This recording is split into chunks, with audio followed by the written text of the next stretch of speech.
দিনাজপুর পল্লী বিদ্যুৎ সমিতি ১ উত্তর গোবিন্দপুর দিনাজপুর 15/1/2024 খ্রিস্টাব্দে একটি নিয়োগ বিজ্ঞপ্তি প্রকাশ করেছে।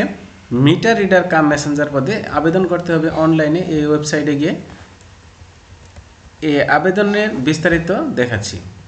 এই পদের সংখ্যা হচ্ছে 30টি। আবেদনকারীর বয়স সীমা হবে 18/1/2024 খ্রিস্টাব্দ তারিখে 18 থেকে 25 বছর। বেতন হচ্ছে মূল বেতন 14,700, অন্যান্য ভাতাদি প্রতি হবে। শিক্ষাগত যোগ্যতা হচ্ছে এসএসসি বা সমমান পাস।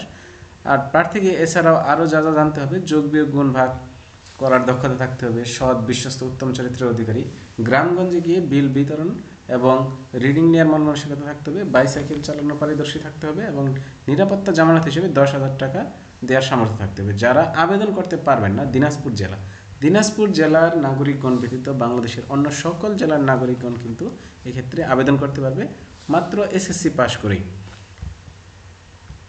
সরকারি, আধা সরকারি, স্বায়ত্তশাসিত প্রতিষ্ঠানে চাকরিরত এবং বিভাগীয় প্রার্থীগণ যথাযথ কর্তৃপক্ষের অনুমতি সাপেক্ষে আবেদন করবেন। প্রার্থীর যোগ্যতা: মৌখিক পরীক্ষার সময় এই সব সার্টিফিকেট অবশ্যই মূল কপি প্রদর্শন করতে হবে এবং 1 কপি ফটোকপি প্রথম শ্রেণীর গেজেটেড কর্মকর্তা দ্বারা সত্যায়িত করে দাখিল করতে হবে মৌখিক পরীক্ষার সময়।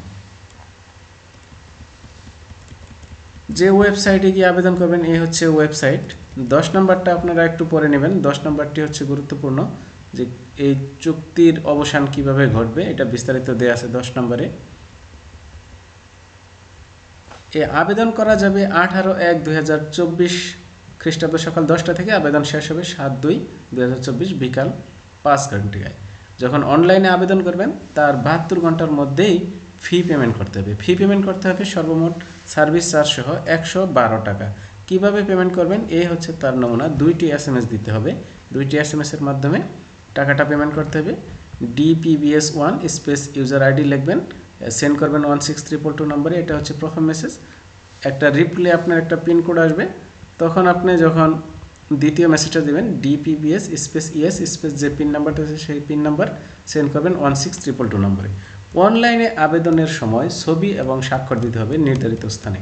সেই ছবি এবং স্বাক্ষরের সাইজ হচ্ছে, ছবি হচ্ছে 300x300 পিক্সেল, অবশ্যই সেটা হতে হবে 100 কেবির নিচে এবং স্বাক্ষর হচ্ছে 60 কেবির নিচে 300x80 পিক্সেল। ছবির ক্ষেত্রে সাম্প্রতিক সময়ের ছবি দিতে হবে। দেখেন 3 মাসের মধ্যে রঙিন ছবি, যখন আপনি আবেদন করলেন তার বিগত 3 মাসের মধ্যে। অনেকেই দেখা যায় 2-3 বছর আগের, 5 বছর আগের একটা পুরানো ছবি দিয়ে দেয়। সেক্ষেত্রে কিন্তু অ্যাডমিট কার্ডে এটা অস্পষ্ট থাকে, ভালোভাবে বোঝা যায় না তার বর্তমান চেহারার সাথে। তাই সাম্প্রতিক ছবিগুলো আপনারা দেওয়ার চেষ্টা করবেন। যদি আরও কোনো প্রশ্ন থাকে তাহলে কমেন্টস বক্সে জানান।